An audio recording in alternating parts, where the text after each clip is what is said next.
What's up, YouTube? We're back at it again with another review, and as you guys know, Galaxy Impact came in left and they finally listened to the consumer this time. I am stoked. They finally gave us the significant upgrade that we need from the Z Fold 6 to the Z Fold 7. They finally listened to us. The upgrades we've been waiting for years in the Fold, Flip, and not too much in the watch, but we'll get into that in a second. So I didn't get no review units this year. I just started up this channel. Hopefully by next year I could get some review units, but I did the next best thing. I went to the nearest Best Buy near me and seen the display units and compared it to the Watch Ultra and the Z Fold 6. Those are the only two models I have this year, but I did pre-order the Flip series, the Fold series, and the base model Watch 8. I was gonna do the Ultra, but there wasn't too much of a significant upgrade for me to change from the model I have to the new one. It just starts with 64 gigs now. It's not too much of an upgrade to me personally. So the Galaxy Watch 8 series all share the same body now, the squircle shape, and they all share the same chipset from last year. I was gonna go an upgrade for the Galaxy Watch Ultra, but like I said before, it's not so much of an upgrade. To me personally, I wish the sensor was a little more bigger so it can read my wrist a little more because I have that problem with the tattoos. I definitely want to try out the base model or the classic because the classic looks amazing. It has the rotating bezel as their prior classic watches, but with the form factor of the Ultra, to me, it has the same launch button, the quick launch button on the side with the rotating bezel. Definitely gives it a sleek look.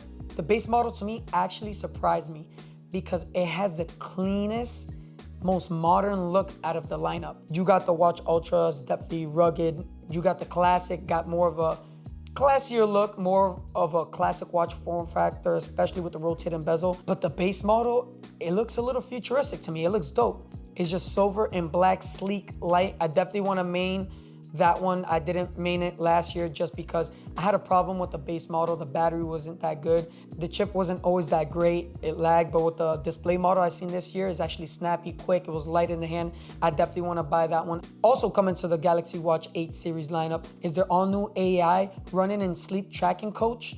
As you guys know, the sleep doesn't work with my wrist because I have tattoos, but the running and steps do. So when I'm doing my exercise, I'm definitely gonna track and see how it works, see if it works good, because sometimes they be overstepping or understepping, counting your steps on the watch. So I'm gonna definitely try it out. The Z Flip series this year definitely blew my mind. They didn't get too much of an upgrade, only in the front screen. That screen to body ratio is looking beautiful. So the Z Flip 7 is coming with the new 4300 milliamp hour battery. That's almost the same size as the Z Fold 7. We'll get into that in a second, but that's amazing. The new body ratio is amazing. The new hinge is more efficient. It's a little bit thinner, sleeker. The crease is basically non-existent on both phones.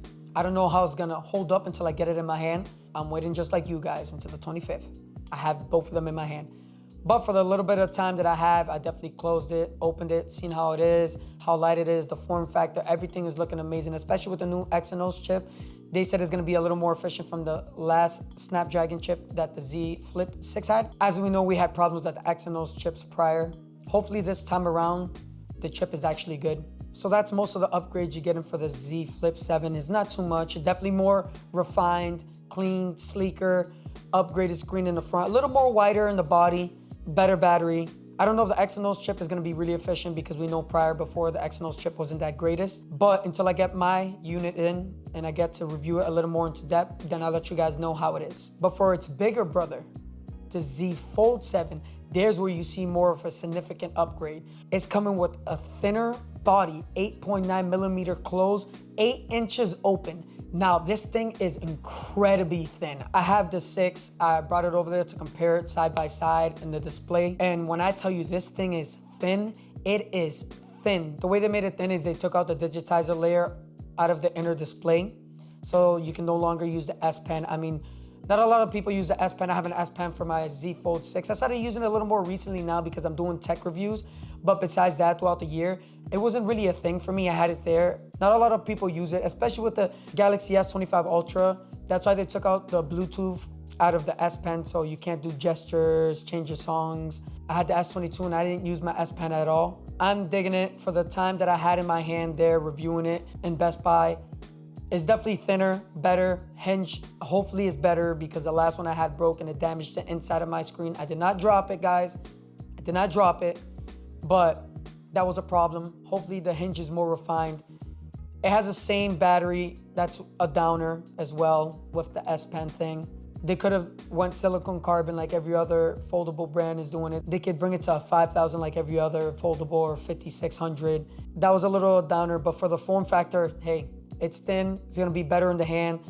For the upgrades they gave us, I'm happy. The screen is usable now. It's not so much narrow like the Fold 6 was. And I always spoke about the Fold 6. It's good. It's definitely thick. It's heavier. This new iteration is thinner, wider. Camera is amazing. It's almost on par to the S25 cameras. It's the same 200 megapixel, but a smaller sensor. A little bit smaller. It's like the Edge is not exactly like the S25. To be honest, this year, I'm feeling the Z Flip a little more than the Z Fold, because the Z Fold, I want to see if it's more comfortable to have in my pocket than the Fold. I mean, the Fold is going to be super thin. Which one would you guys choose, the Flip or the Fold? Tell me in the comments below, and while you guys are down there, give it a like, subscribe, and hit that notification bell so you guys can be notified as soon as I post a video. And I'm gonna make a video reviewing both of them together, going in deep depth with both of them, seeing how the cameras are, seeing if the Exynos is actually good.